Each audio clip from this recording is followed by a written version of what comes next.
A alegria que deves ter não é essa que poderíamos chamar fisiológica, de animação, mas uma outra, sobrenatural, que procede de abandonar tudo e de te abandonares a ti mesmo nos braços amorosos do nosso Pai Deus. Assim começa São José Maria, praticamente inaugura, quase um dos primeiros pensamentos do capítulo Alegria do seu livro Caminho. Não uma alegria fisiológica de animação, mas uma sobrenatural. Queria que nós meditássemos exatamente sobre a alegria, que é um tema muito recorrente na Páscoa. Essa alegria da Páscoa, de Cristo ressuscitado, que tem que chegar até nós, alegria verdadeira, porque Cristo venceu a morte. Qualquer dificuldade que tenhamos, Cristo mostra com o seu próprio poder que pode vencer. Sempre me vem à cabeça, quando falo disso, a história do São João Crisóstomo. Talvez nós conhecemos, quando o bispo de Constantinopla, São João Crisóstomo, quando estava no seu auge, começou a ser invejado pelo próprio imperador, que o via como uma figura muito conhecida e popular, e que no seu imaginário pensava ele que se o Crisóstomo decidisse tomar o império, poderia conseguir. E então a imperatriz toma as dores do imperador e procura algum modo de poder prejudicar o Crisóstomo, e reúne o Conselho de Ministros lá na época em Constantinopla para saber o que fazer para prejudicar o Crisóstomo. E aí um dos conselheiros sugere: é fácil, nós condenamos ele ao desterro, ou seja, expulsamos ele de Constantinopla, ele nunca mais vem aqui e já resolve. O desterro era uma pena muito grande, porque não tinha contato nenhum se a pessoa fosse expulsa da cidade. Hoje tem chamada à distância, rede social, né? Então, mas lá é impossível. Então essa é uma pena muito grande. O outro falou: não, é melhor, vamos condenar à morte com alguma acusação e ele já morre e resolve. O outro: não, vamos humilhá-lo, então vamos tirar todos os seus bens e assim, pobre não vai poder fazer nada. O outro sugeriu: vamos prendê-lo, porque assim, preso é mais fácil de ficar sob o nosso jugo. Você vê que os conselheiros estavam sendo só conselheiros assim, bem sanguinários, bem duros. Aí veio o último e falou: olha, vocês não conhecem o Crisóstomo. Esses conselhos não servem para nada. Alguém de vocês já esteve com o Crisóstomo? E aí disse: olha, não vai adiantar se vocês condenam desterro. Ele vai ser popular nesse outro lugar onde ele for, e aliás, as pessoas daqui vão com frequência encontrá-lo. Onde quer que ele vá, as pessoas vão atrás dele. Não vai ajudar. Humilhá-lo, tirando os seus bens, mas ele já tem pouca coisa, e as coisas que ele tem, ele compartilha com os pobres. Então, tirar os seus bens até vai causar um problema para aqueles pobres que ele compartilha, e aí vai ter um motim contra o imperador, se descobrir que foi o imperador que tirou os seus bens. Também não aconselho. Prendê-lo, ele vai beijar aquelas suas correntes, porque ele sempre fala de um tal Jesus Cristo que foi preso. Vai ser uma alegria para ele imitar o próprio Cristo. Matá-lo? Vai virar, então, aí vai virar um ícone, será seguido por vários. E a alegria dele de também sofrer como o próprio Cristo, que morreu também. E então aqueles meninos ficaram com as mãos atadas: não consigo prejudicar o Crisóstomo. O cristão tem tamanha alegria que as coisas não lhe prejudicam, não lhe chegam, porque sabe que tem um olhar de vida eterna, mas ama a terra e vive bem as coisas aqui da terra. Essa é a atitude que tem que estar conosco. Essa atitude dessa alegria, que não é de uma animação, não é um bem-estar, né? Até dizia como título dessa meditação: alegria ou bem-estar? A alegria verdadeira é muito mais do que um mero bem-estar que passa. Posso um dia estar no bem-estar físico, outro dia com a dor de cabeça, outro dia melhor. Não, a alegria verdadeira é essa que São José Maria nos fala nesse ponto que lia. A alegria é essa de abandonar tudo e de te abandonares a ti mesmo nos braços amorosos do nosso Pai Deus. O Crisóstomo sabia que Deus é seu Pai e nada lhe prejudicava. Aquele ministro, para terminar a história, sugeriu: então, se vocês querem mesmo prejudicar o Crisóstomo, a única coisa que eu vejo é fazer com que ele vá contra os seus ensinamentos. Ou seja, é o que faz a tentação, fazer com que ele peque. Aquilo que ele fala que é pecado, fazer com que ele caia num pecado. Isso é demoníaco, o demônio quer tirar nossa alegria exatamente através disso, né? E era essa a proposta daquele ministro, que é exatamente o que o demônio faz, ir contra os próprios princípios e contra o amor de Deus. Mas o cristão sabe que ele tem a confissão, ele volta atrás e pede perdão e pode chegar muito mais longe com o perdão divino. Então tudo tem conserto e tudo é caminho de alegria para o cristão, né?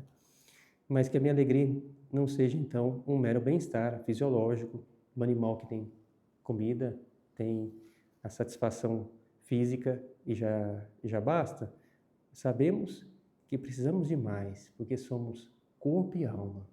Pessoas que têm tudo para o seu corpo e, no entanto, experimentam uma tristeza, uma ansiedade sem limites, alguma depressão, muitas vezes porque falta esse alimento para o espírito.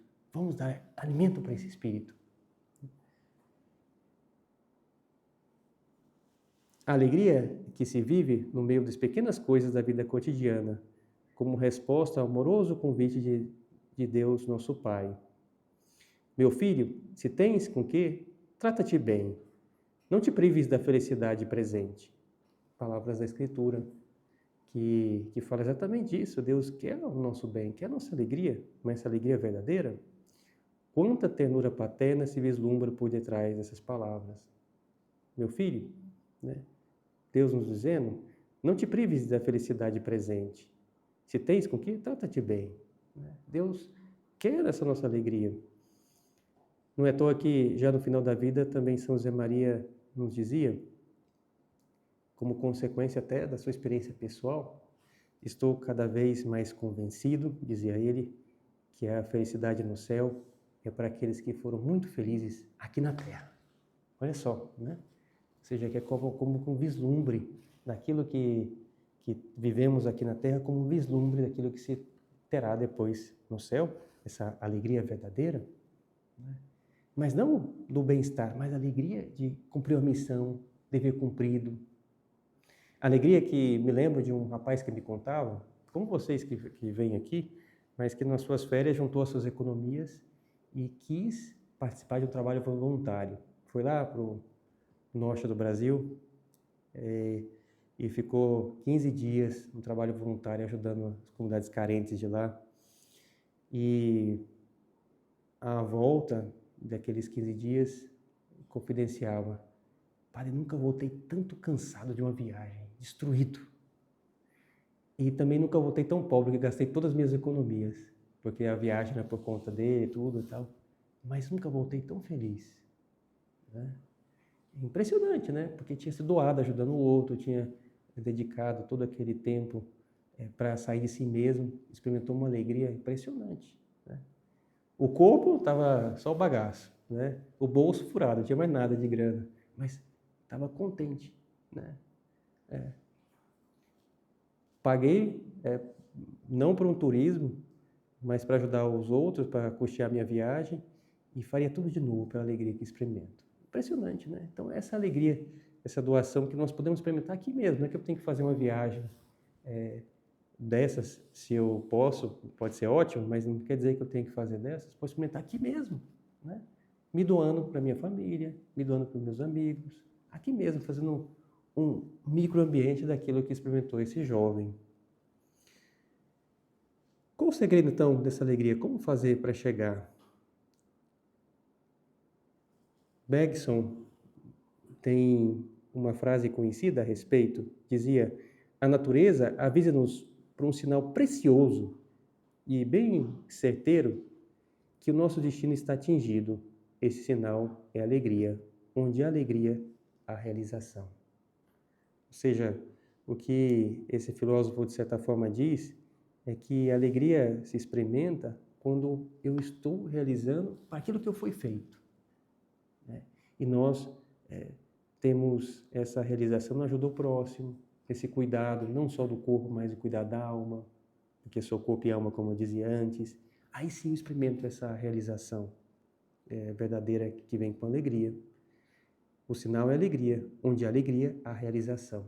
Ou seja, que a alma está no caminho de bem e bom cuidado. Quando se tem um sentido para que eu vivo, o sentido da nossa vida, e aí então se experimenta essa alegria, mesmo que tenha dor, né? Por isso a diferença entre a alegria e o bem-estar, porque a pessoa pode experimentar um profundo mal-estar, de uma dor, uma dificuldade. Esse rapaz que voltou todo destruído, cansado, o corpo padecia, tinha dor pelo cansaço, mas tinha uma alegria, né? A alegria de uma pessoa que está cansada, está até doente, mas que tem um valor por detrás daquilo que se doou. Aí sim vem uma alegria. E o contrário também é verdadeiro, aquela pessoa que se poupou, evitou esforço, não quis fazer nada, fugiu de compromissos, e até o corpo, fisicamente, parece que está bom, mas experimenta uma tristeza. Por quê? Porque eu fugi como se estivesse fugindo da cruz, tudo quanto é dificuldade e tal, e não experimenta essa realização. Tivemos, alguns dias atrás, a Sexta-feira Santa, onde vimos como que Jesus abraçou a cruz, né? E levou com alegria, com essa alegria que eu dizia sobrenatural, embora sentisse dor, mas levou com generosidade. Assim também, vou experimentar a alegria quando eu abraço a minha cruz, abraço aquelas coisas que eu tenho. E aí vou experimentar, então, a alegria. A tristeza, então, vem pelo contrário, quando se foge do compromisso que nós temos, o estudante que vai tentando fugir, estudando o mínimo necessário, ajudando o mínimo em casa, né? Fugindo das obrigações, fujo, inclusive, da companhia de algum amigo que começa a dar muito trabalho, que está me pedindo coisas, né? O cara que é egoísta, diz, não, esse cara está me atrapalhando, então não quero mais essa amizade. Por quê? Porque está sendo um peso, mas a amizade supõe um ajudar e depois ser ajudado, e quando eu tenho que ajudar, eu fujo, né? Quando eu preciso de ajuda, eu vou atrás, mas depois não, já fujo. Eu estou, na verdade, utilizando aquela pessoa, sendo alguém que manipula a outra pessoa para um fim próprio, mas não é uma amizade. A origem da tristeza, então, vem quando se busca a satisfação do próprio corpo, quando se cresce no egoísmo, no bem-estar, não se cuida da alma. O Papa Francisco, numa carta que escreveu falando da alegria, a Evangelical, de alegria do Evangelho, dizia, há muitos anos atrás, quando escreveu essa carta, foi no começo do seu pontificado, o grande risco do mundo atual, com a sua múltipla e avassaladora oferta de consumo, é uma tristeza individualista, que brota do coração comodista e mesquinho, da busca desordenada de prazeres superficiais, da consciência isolada, quanto a vida interior se fecha nos próprios interesses, deixa de haver espaço para os outros, já não entram os pobres, já não se ouve a voz de Deus, já não se experimenta a doce alegria do seu amor, nem fervilha o entusiasmo de fazer o bem. Então, vai quase que diminuindo toda a alegria, porque se vai buscando o bem-estar pelo bem-estar. Esse consumismo que destrói a verdadeira alegria. Não será que às vezes caio nesse consumismo, caio nesse utilitarismo de usar as pessoas para aquilo que é útil? Quando visitou o Brasil, São José Maria, ao falar da alegria, também dizia: há muita gente que está triste por aí. Fazem muito barulho, cantam, dançam, gritam, mas soluçam por dentro. Gosto dessa frase de São José Maria, né? Soluçam, né? Porque por dentro experimentam um vazio. Mas soluçam. No fundo do coração só tem lágrimas. Não são felizes, são desgraçados. E essa frase, desgraçado, é meio um pouco forte para o nosso ouvido, mas literalmente, o que quer dizer uma pessoa desgraçada? Que não tem graça, né? Quando eu caio num pecado grave, literalmente eu sou um desgraçado, porque eu não tenho graça. Estou precisando da graça de Deus, preciso voltar para uma boa confissão e volto até a graça de Deus, né? Então, literalmente, perco a alegria. Não sou feliz, sou um desgraçado se preciso da confissão por um pecado grave.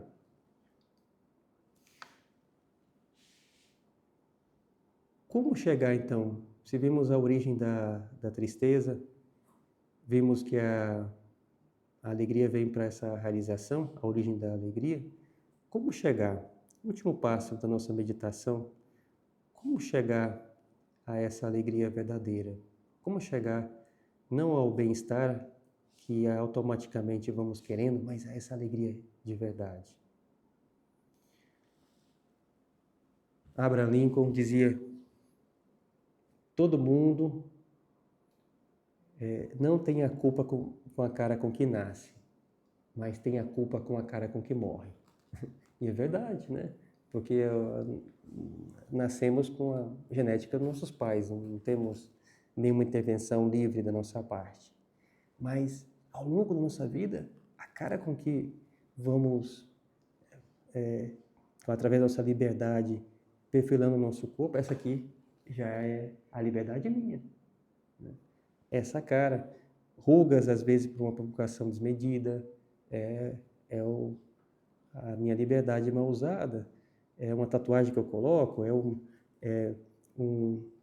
uma ferida, um machucado que eu provoquei. Há alguns anos atrás eu via a história de um moleque que é criança ainda, com seus mais ou menos 10 anos, tinha a irmãzinha com 6, um pouco menor, que foi atacada por um cachorro na rua. Um cão bravo avançou na sua irmãzinha e ele, como instinto, foi lá proteger a irmã, conseguiu afastar o cachorro e depois veio gente lá e conseguiu tirar, mas o cachorro mordeu o seu rosto. Ele teve que fazer 90 pontos, na verdade teve que fazer quase toda a reconstrução da face, estava todo, né, como um molequinho. E aí depois fizeram uma pergunta para ele, né, e ele falou, quando já estava se recuperando, dizendo: quando eu vi que o cachorro ia avançar sobre a minha irmã, pensei, se alguém tem que morrer, tem que ser eu, e não minha irmã, né? O relato comoveu as pessoas, saiu até no jornal americano, e o ator que fez o Capitão América deu um escudo para o moleque, assinado por ele, né? E aí o moleque aparecia lá com seu escudo lá, agora tenho como me defender do cachorro. A imaginária da criança é impressionante, né? Mas ele estava contente, né? Ele falou: não, agora estou com a marca de guerra aqui, né? E eu, então, essa marca dele, embora enfeiasse o seu rosto, demonstrava por dentro um ato de heroísmo que ele fez, né? Então ele tem a culpa boa, né, de ter ajudado a sua irmã. Para toda a sua vida tem essa marca de amor para a sua irmã ali, impressionante. Assim nós também, a nossa liberdade bem usada vai mostrando essa alegria. Então, que use bem a minha liberdade. E para cultivar essa alegria, eu proponho um itinerário que eu gosto de citar. Vou fazer bem breve aqui, outras vezes já tinha comentado dele, as famosas 3 dimensões da alegria. Quais são as 3 dimensões para conseguir essa alegria? A primeira é o otimismo, que é alegria no pensamento. O bom humor, que é alegria no falar. E a boa disposição, que é alegria no atuar. Vamos ver brevemente cada uma dessas 3. Nossa, cada uma delas daria uma meditação, um mundo. Mas conseguir a alegria verdadeira é cultivar essas 3 dimensões. Vamos lá, a primeira, o otimismo, que é alegria no pensamento. Muitas vezes sabotamos a alegria porque já com o nosso pensamento desistimos de fazer ações de ajudar as pessoas, ficamos presos nos nossos egoísmos, não avançamos em fazer nada de bom, nos prendemos demais numa rede social, no nosso comodismo. É aquela pessoa pessimista de palavras porque não faz nada, né? E como é bom que nós temos esse otimismo que gera o céu para os mais próximos. A gente vê uma situação em que eu procuro um lado bom que tem naquela situação para comentar com as pessoas, porque primeiro está no pensamento aquilo que eu vou acabar falando. Então, é o otimismo, que essa alegria no pensamento. Meus pensamentos têm esse otimismo. Eu vou procurar cultivar essa alegria no pensamento. Mas não para por aí. Se eu cultivo no pensamento, aí eu chego no segundo ponto. O bom humor, que é a alegria no falar. A pessoa que cultiva esse bom pensamento otimista acaba falando também. E ao falar, contagia as pessoas mais próximas. Não se trata de técnica, digo aqui no sentido espiritual verdadeiro, que a pessoa que tem Deus no coração sabe que o seu Pai Deus está por detrás de tudo, que não tem nenhum mal que dure para sempre, de que é possível sempre dar a volta por cima. É a história do São João Crisóstomo que eu falava no começo. Então, um filho de Deus sabe que tem o seu Pai Deus e então não só tem essa alegria no pensamento, mas o bom humor, que é a alegria no falar com as pessoas. Gera o céu nos mais próximos. Dá vontade de estar com aquela pessoa que tem um bom humor mesmo nas dificuldades. Jesus Cristo era aquela figura que aproximava as pessoas. As crianças disputavam para estar com Jesus. Isso supunha que Jesus era uma figura que agradava. Se ele fosse um cara meio chato, as crianças, ninguém me aproximava. Mas as crianças queriam. Deixar vir as minhas criancinhas, eu tive que dizer até, porque os apóstolos que estavam afastando, que era tanta criança ali. E Jesus era simpático com as crianças, senão não se aproximariam. Tinha esse bom humor no falar. Eu tenho esse bom humor no falar, né? São José Maria, uma vez, notou que estava muito chateado com uma situação pontual que tinha acontecido, e exatamente para fazer essa luta, para ter esse bom humor, que a sua cara já delatava que estava chateado. Na época não tinha condição de fazer uma selfie, mas então ele foi, anos 30 do século XX, né? 1930, por aí. Então ele entrou lá naqueles fotos e pediu para tirar uma foto de documento. Mas como ele está tão chateado, a cara ficou bem séria. Ele pegou, revelou aquela foto e guardou na carteira. Quando eu estiver chateado, eu vou olhar essa foto. Esse aqui sou eu agora. Não posso estar com essa cara. Às vezes pode ser bom a gente tirar uma foto quando está chateado. Eu falo, não posso ficar com essa cara aqui. Essa aqui é a minha cara. Os outros merecem uma cara melhor, né? Eu preciso ter esse bom humor.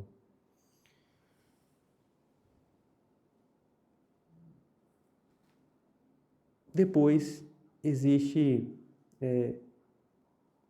o último ponto, que é a chave para todo o demais. Porque se eu tenho esse otimismo, que é a alegria no pensamento, o bom humor, que é a alegria no falar, vai culminar na boa disposição, que é a alegria no atuar. Que a pessoa faz, não fica parado, faz as coisas.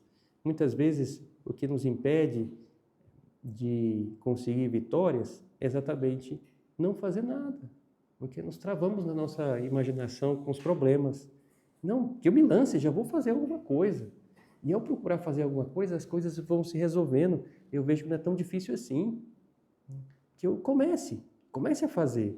E assim eu já noto que não é tão impossível aquilo que eu comecei a fazer. Eu vou na prática vendo que a imaginação coloca muitos obstáculos que depois na prática não são tão assim. Aparecem também novas dificuldades, mas eu já fazendo, eu vou conseguindo.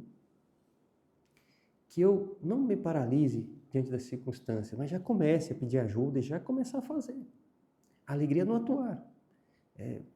Muitas vezes padecemos do pior naufrágio de um barco. O pior naufrágio do barco é aquele que naufraga no porto, que não sai, né? O navio que tentou sair pode ser que acabe naufragando, mas pelo menos ele saiu do porto. empreendeu alguma viagem, tentou fazer alguma coisa. Mas o pior é que ele não sai. O efeito é semelhante ao naufrágio. Não saiu, ficou parado, não fez nada. Não, que eu me lance a fazer alguma coisa. O tempo pascal é o momento de experimentar essa alegria, olhando na inspiração dos apóstolos.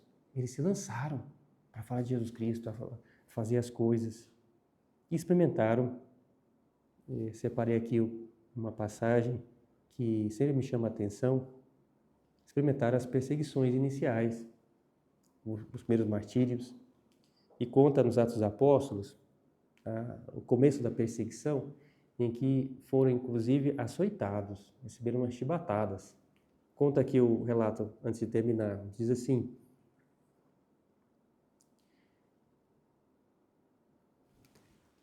chamaram os apóstolos e mandaram açoitá-los. Prenderam os apóstolos que estavam falando de Cristo e então mandaram açoitá-los, os chefes dos judeus. Aqueles mesmos que tinham condenado Cristo, prenderam os apóstolos, começaram a falar de Jesus depois de Pentecostes. Chamaram os apóstolos e mandaram açoitá-los. Ordenaram-lhes então que não pregassem mais o nome de Jesus e os soltaram. Não tinha nenhuma acusação formal contra eles e estavam com medo do povo, que Cristo já tinha morrido, e se talvez matasse alguns dos apóstolos havia um motim. Então os chefes dos judeus simplesmente açoitaram os apóstolos e obrigaram que eles não falassem mais o nome de Cristo. E conta, Atos dos Apóstolos, capítulo 5, versículo 41, diz: eles saíram da sala do grande conselho, cheios de alegria.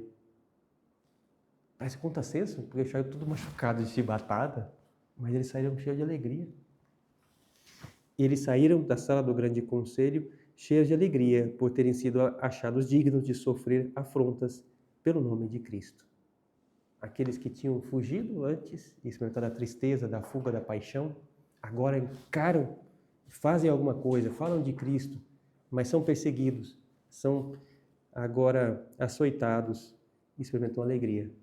Fizeram uma coisa, que eu faça também nesse tempo pascal, e vou experimentar essa alegria. Todos os dias não cessavam de ensinar e de pregar o Evangelho de Jesus Cristo no templo e pelas casas. Maria Santíssima, terminamos a nossa meditação querendo a alegria e não o mero bem-estar. Sacrificamos o bem-estar pelo seu Filho Jesus e experimentamos a alegria que ninguém pode tirar. Nos ajude, Maria, para que possamos cultivar essas 3 dimensões da alegria: o otimismo, que é a alegria no pensamento, o bom humor, que é a alegria no falar, e a boa disposição, que é a alegria no atuar. Que eu não fique paralisado diante de qualquer dificuldade, sabendo que tem a Senhora que intercede por nós e o nosso Pai Deus, que é nosso Pai e quer nos dar a alegria verdadeira, aquela que ninguém pode tirar.